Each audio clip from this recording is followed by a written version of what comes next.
بسم الله الرحمن الرحيم. الحمد لله رب العالمين، والصلاة والسلام على سيد أشرف الأنبياء والمرسلين سيدنا محمد وعلى آله وأصحابه أجمعين. أما بعد، فأعوذ بالله من الشيطان الرجيم. بسم الله الرحمن الرحيم. The chapter or the section which we are going to look at in this week's lesson in Arabic is entitled as Babu Sadaq, which in English means the chapter regarding the dowry in the nikah and in the marriage.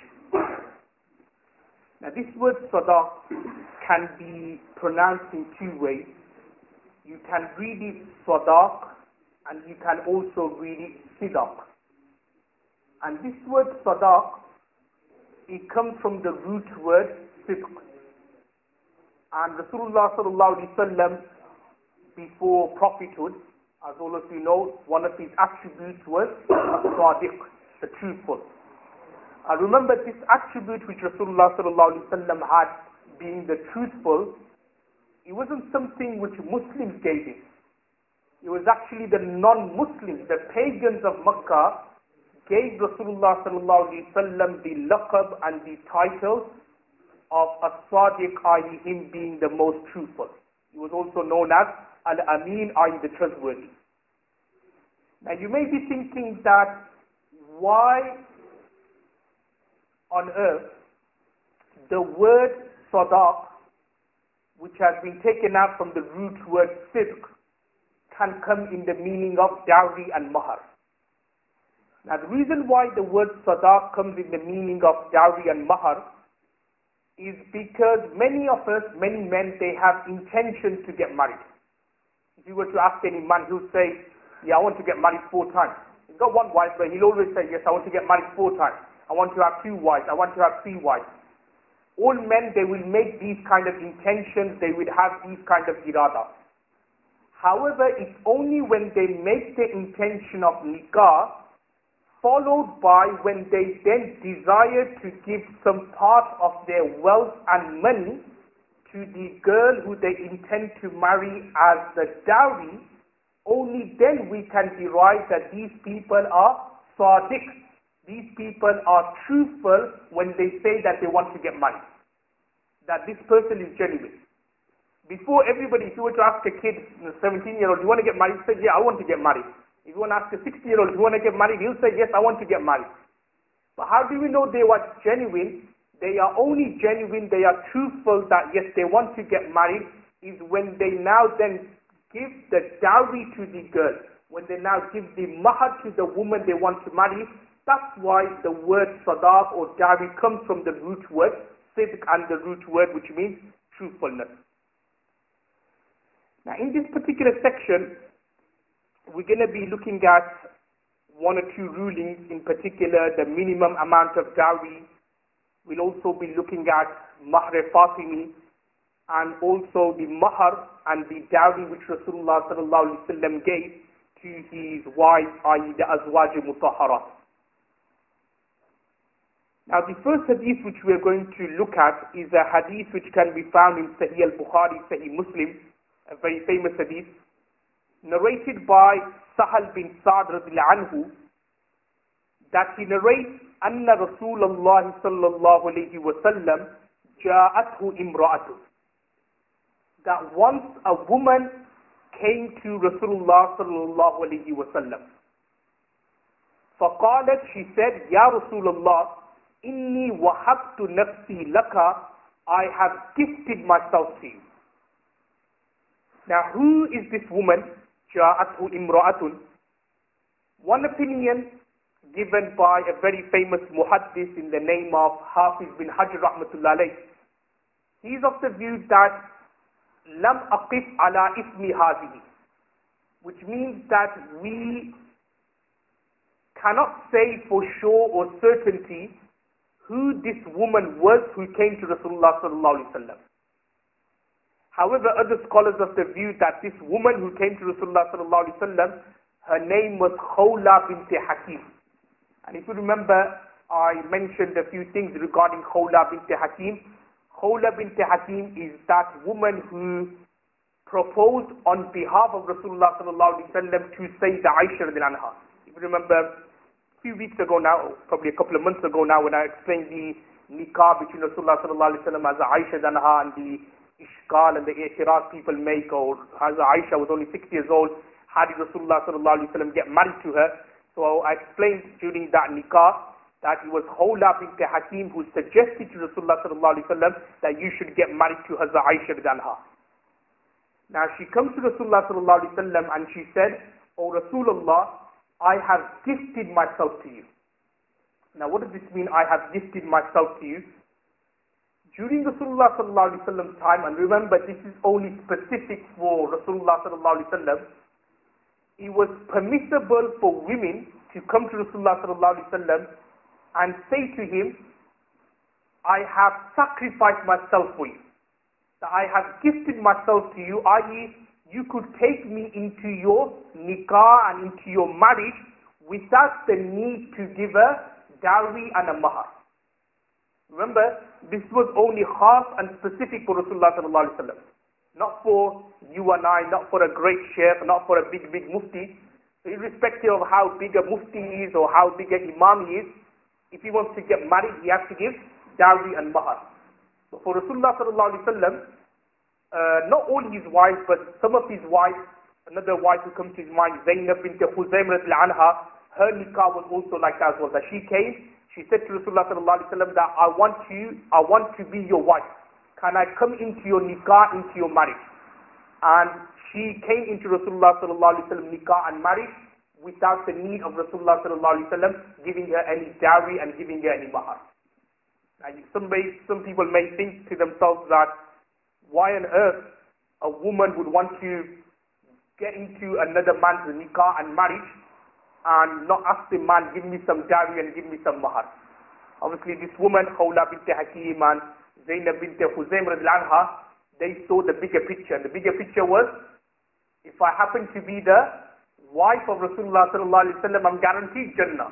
So what's the point of me getting a few hundreds of pounds or a few thousands of pounds in this world?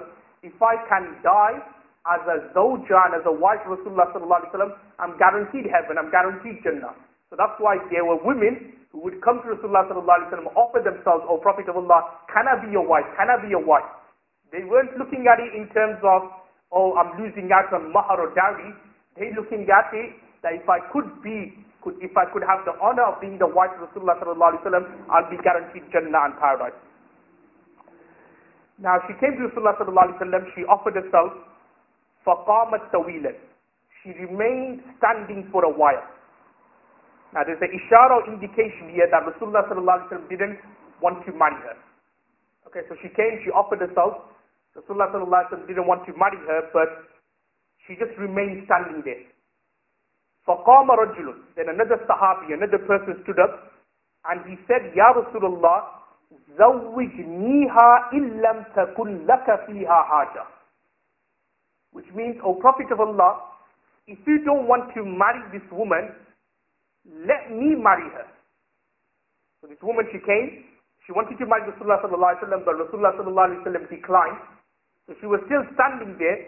So then another sahabi stood up and he said, "O Prophet of Allah, if you don't want to marry her, then let me marry her and I'll take the honor and I'll marry her."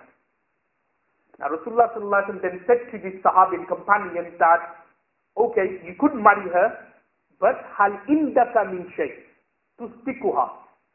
Do you have anything which you can give to her as the dowry and as the mahar?" Remember, this woman, she wanted to give herself for free to Rasulullah sallallahu alaihi wasallam. Now this sahabi who then stood up afterwards and said, "Oh, I'll marry her." Rasulullah sallallahu alaihi wasallam said, "Okay, you can marry her, but you're not going to get her for free. She's not going to gift yourself to you because that's only specific for me. If you want to marry her, then you have to give her a dowry and a mahar." Now, that person, sahabi, then replied by saying, "Ma indi illa izari haza." I don't have anything besides this izar, bottom, which I'm wearing. So what's this sahaba trying to imply? That I am very, very poor. That I don't have anything to give to this woman. The only thing which I possess or have is this bottom and this izar here. So So Rasulullah sallallahu alaihi wasallam said, well, you can't do that because remember, mahar is, we'll explain it later on, is wajib to give, obligatory to give, whether that person is poor or whether he's rich. It's the obligation of nikah. And I'll touch on it a bit later when we look at the second hadith of this chapter. So Rasulullah sallallahu alaihi wasallam said to him that, well, you can't have it for free, and if you don't have anything, then I can't do the nikah for you.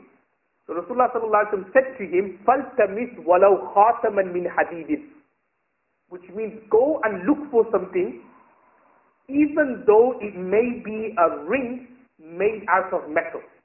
So even if you find a small anguti, like a small metal ring, then you bring that to me, and that would be the mahar and the dowry, so that you can give to this woman and to this particular girl. Now from here, we just need to look at a masla here. And the masla is it permissible to wear metal rings? Now there is a bahas or a section which we're going to look at later with regards to rings and so on, but just very briefly, women are allowed to wear silver and gold rings. Straightforward. So silver and gold rings, totally lawful and halal for women to wear. With regards to men, men are not allowed to wear gold rings, but they can wear silver rings, but the silver cannot be more than 4.86 grams, which is approximately 1 mishkaat, which is around 4.86 grams. So men can wear silver rings, but the silver which is on the ring cannot be more than 4.86 grams. Now, rings made out of other metals like iron, lead, copper, brass, wagera, it is makruh tahrimi for both men and women to wear those rings. So any kind of fake rings, when it's made out of other metals and so on, it's makruh tahrimi for men to wear those rings. And also makruh for women to wear it as well. However, according to other imams like Imam Shafi'i rahmatullah, he says men can wear it like rings made out of metal and copper and lead. But according to Imam Hanif rahmatullah, he says that it's not permissible. As I said, I don't want to go into detail here. There is a chapter which is coming up later on. We'll look at it in detail there regarding the ahadith and the interpretation of the ahadith. Now remember that explanation which I've done is only linked with rings. Meaning, women, if they want to wear necklaces made out of metal, or say earrings made out of lead or brass and so on, that is jaiz, that is permissible.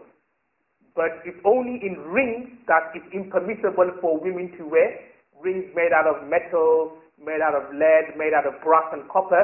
It's only impermissible when it comes to rings, but when it comes to necklaces and bracelets and anklets and earrings and so on, nose studs, if it's made out of other metals, that is permissible. And another point to remember, this is for men in particular, that the only jewelry men are allowed to wear is this ring, which I explained, and the silver cannot be more than 4.86 grams. Other jewelry for men is impermissible. Men are not allowed to wear bracelets. Men are not allowed to wear necklaces and so on, or chains around their neck, or nose studs or ear studs, these kind of things. This is not permissible for men. You see some brothers in particular, sometimes they come and they have a chain around the neck and so on. This is totally impermissible. These are chains and necklaces, these are all alamat and signs of women. Allah subhanahu wa ta'ala has allowed women to wear it because, it's a source of adornment and beautification. Men, we don't need jewelry to make ourselves beautiful. It's not considered, shall I say, manly to wear necklaces, and to make yourself look beautiful, and rings and these kind of things, and make yourself look flashy. This is for women. That's a source of beautification for women, not for men. Anyway, let's have a look at the hadith. As I said, we'll look at this hadith in a bit more detail in terms of why did Rasulullah sallallahu alaihi wasallam say to this sahabi that you could go and find a metal ring. But anyway, Rasulullah sallallahu alaihi wasallam said that, okay, go and find a metal ring and you could use that as a dowry and as a mahar. Faltamasa. That sahabi, he went to look for the metal ring. Falam yajid shay'an. He could not find anything. So So he came to Rasulullah sallallahu alaihi wasallam and he said that, look, I can't find anything, I can't find a metal ring. So Rasulullah sallallahu alaihi wasallam then asked him, هل معك من القرآن شيء? That do you or have you memorized any portion of the Holy Quran? That are you a hafiz of such a surah, or have you memorized any part of the Holy Quran? So this Sahabi then replied by saying, Naam, yes, Suratun Kaza wa Suratun Kaza. Yes, I have memorized such a surah, such a surah. So Rasulullah sallallahu alaihi wasallam then said, قَدْ زَوَّجْتُكَهَا, that I have married you to her بِمَا مَعَكَ مِنَ الْقُرْآنِ, because you happen to be a hafiz of such a surah from the Holy Quran. SubhanAllah. Look at the virtue here of a hafiz of not the whole Quran, but just of a few surahs that Rasulullah sallallahu alaihi wasallam was willing to get this Sahabi married to this particular girl, even though he couldn't find any mahar, but because he happened to possess the words of Allah subhanahu wa ta'ala in his heart, Rasulullah sallallahu alaihi wasallam allowed him to get him married to this particular woman and to this particular girl. Now one masla or one ruling here which we need to look at from this hadith is it permissible to stipulate a portion of the Holy Quran or verses from the Holy Quran, or is it permissible to stipulate that because you're a hafiz of Quran, that can be the mahar and the dowry? Now according to Imam Abu Hanifa rahmatullah, he says it's not permissible. He says it's not permissible. Now the question now arises is that if it's not permissible, then why did Rasulullah sallallahu alaihi wasallam get this Sahabi married to this particular woman in exchange for surahs and in exchange of certain verses which he had memorized from the Holy Quran?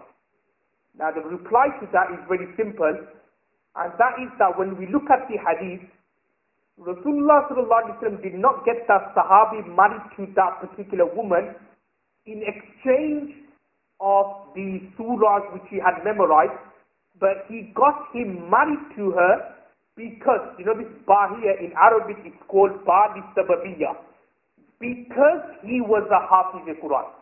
It wasn't in exchange that you were a hafiz of Quran, so therefore, because you knew the Quran, you are going to teach the Quran, that's going to be the mahar. No, that wasn't the mahar. It wasn't no mahar here. Basically, Rasulullah sallallahu alaihi wasallam allowed this Sahabi to get married to her. Why? Because he happened to be someone who had memorized certain parts and certain verses and portion of the Holy Quran. Because of his fazilat, because of his excellence, Rasulullah sallallahu alaihi wasallam was willing to get him married to this female Sahabi and to this female companion.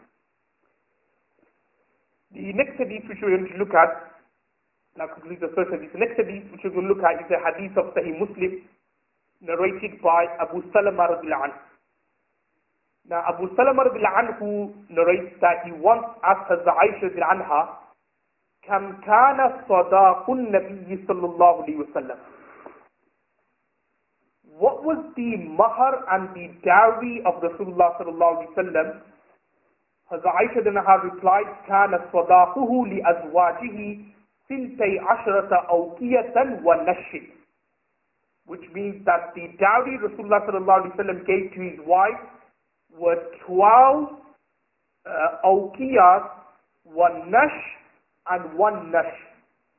And then Hazrat Aisha then asked, do you know what is nash? Abu Salama radhiyallahu anhu replied by saying no. Hazrat Aisha then said, nisfu awqiyatin, it is half a awqiyah, which equals to 500 dirhams altogether. Now what this hadith is telling us is that when Rasulullah sallallahu alaihi wasallam got married to the Azwaj Mutahharat, Hazrat Aisha anha, Hazrat Zainab radhiyallahu anha, Hazrat Safiya radhiyallahu anha, and so on and so forth, the various wives, Rasulullah got married to Hafsa radhiyallahu anha, all the mahar, the dowry Rasulullah sallallahu gave to them was 500 dirhams. Now how much is 500 dirhams? 500 dirhams, and we're going to look at later, this is also the figure for Mahr Fatimi. Approximately according to nowadays hisab and calculation, it's around £919. But remember, it always fluctuates. Today it's £919, next week it could be £1,000, next week it could be even £800. It all depends on the price of silver. But approximately, what I checked last week actually, it's approximately £919, £920 and so on. So that is the Mahr Fatimi amount. Now we'll come back to Mahr Fatimi in a second.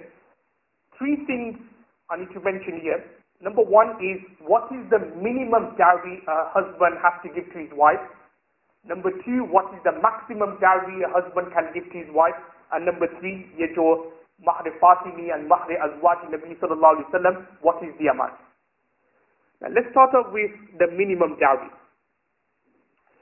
Now the minimum dowry, according to the Hanafi mazhab, according to the Hanafi fiqh, is 10 dirhams, which approximately works out to be £18. Approximately around £18, £18.41. Again, as I said, this was last week's hisab and calculation. It could be £20, it could be less. But approximately £18 is the mahr, the dowry.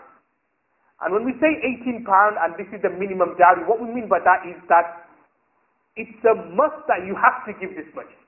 If the husband and wife say, oh no, give me £10, I'll be happy.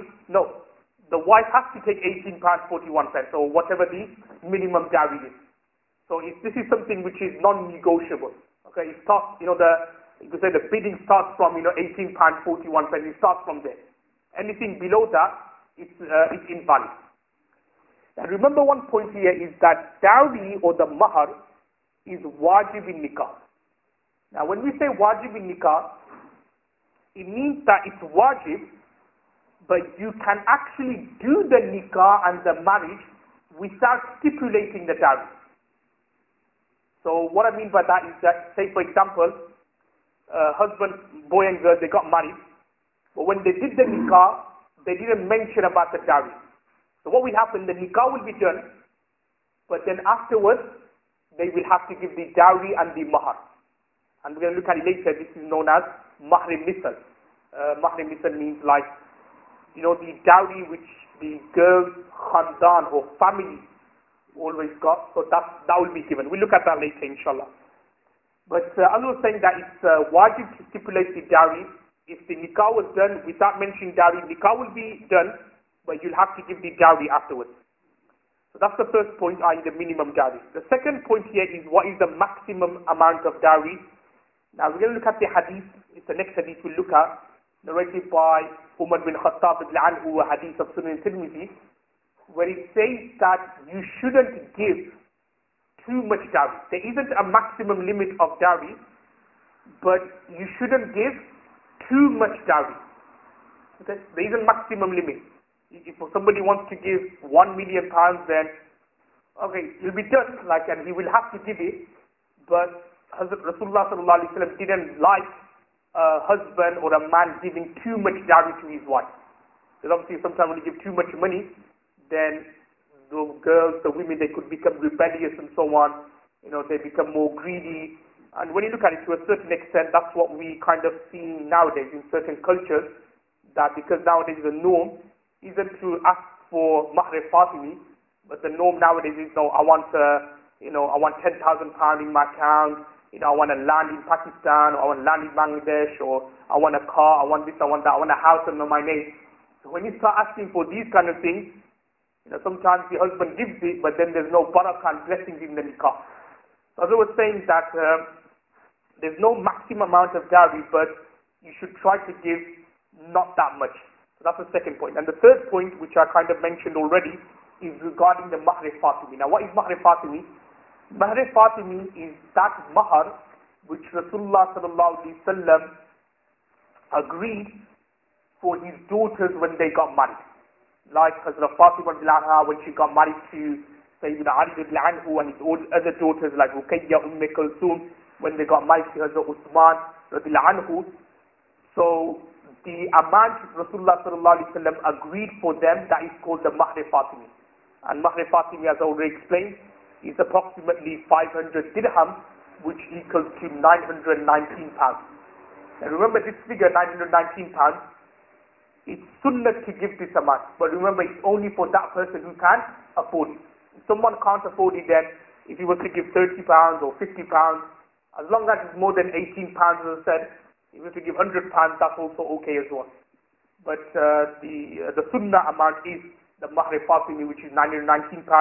And as already explained, it always kind of fluctuates. Okay, so today may be one price, tomorrow it may be another price, because the amount is based on the value of silver. The next hadith, and one other point regarding this hadith here is, you know, the mahar which Rasulullah sallallahu alaihi wasallam gave for his wife, which was 500 dirham, that was for most or all of his wives, besides one wife whose name is Habiba radhiyallahu anha, who was the daughter of Abu Sufyan. For her mahar and her dowry was 4,000 dirham. Now, the reason why it was so much is because Rasulullah sallallahu alaihi wasallam didn't give that dowry. Najashi, the emperor of Ethiopia, he gave that dowry on behalf of Rasulullah sallallahu alaihi wasallam. So we'll look at that hadith later on, but that's the only exception. But besides her, everybody else's dowry and mahar was approximately 500 dirham mark. We look at the next hadith very quickly. This hadith, as I already explained, can be found in Sunan al-Tirmidhi, Sunan Abu Dawud, Sunan Nasa'i, narrated by Umar bin Khattab radhiyallahu anhu, that he narrates, "Ala la tughalu saduqatan nisa." That Rasulullah, Sayyidina Umar radhiyallahu anhu, saying that do not give too much dowry or mahar to your wife. فَإِنَّهَا, he then says, Umar radhiyallahu anhu then says, لو كانت مكرمة في الدنيا وتقوى عند الله. That if giving a lot of dowry was considered to be a source of honor in this world and piety according to Allah, لَكَانَ أَوْلَاكُمْ بِهَا نَبِيُّ اللَّهِ صلى الله عليه وسلم, Rasulullah صلى الله عليه وسلم would have given that. So what Umar is trying to say that, look, if giving a lot of dowry or mahar to your wife is considered by the sawab and rewardable, considered such a great act of sawab and reward, Rasulullah sallallahu alaihi wasallam would have given it. Remember, Rasulullah sallallahu alaihi wasallam always did things which were most connected to Allah subhanahu wa ta'ala. Now, if there was so much reward in giving lots of dowry, like millions and millions of dinar and dirham to your wife, Rasulullah sallallahu alaihi wasallam would have done it. If it was considered to be fulfilling the hukuks of your wife, that you give him a lot of dowry, Rasulullah sallallahu alaihi wasallam would have done it.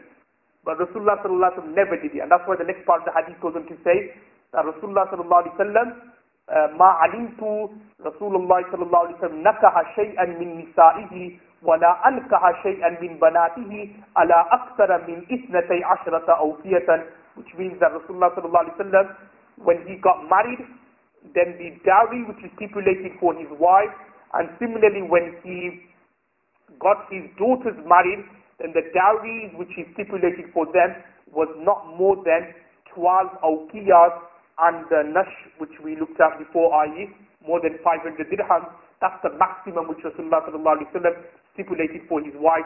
Besides that, he didn't give anything more than that, and he did not give anything less than that. So what we can derive from this hadith is that the sunnah amount one should give for the dowry and for the mahar is approximately 500 dirhams. As I already explained, it's for those who can afford that particular amount. May Allah give us the tawfiq to what has been said. Wa akhiru da'wana alhamdulillah.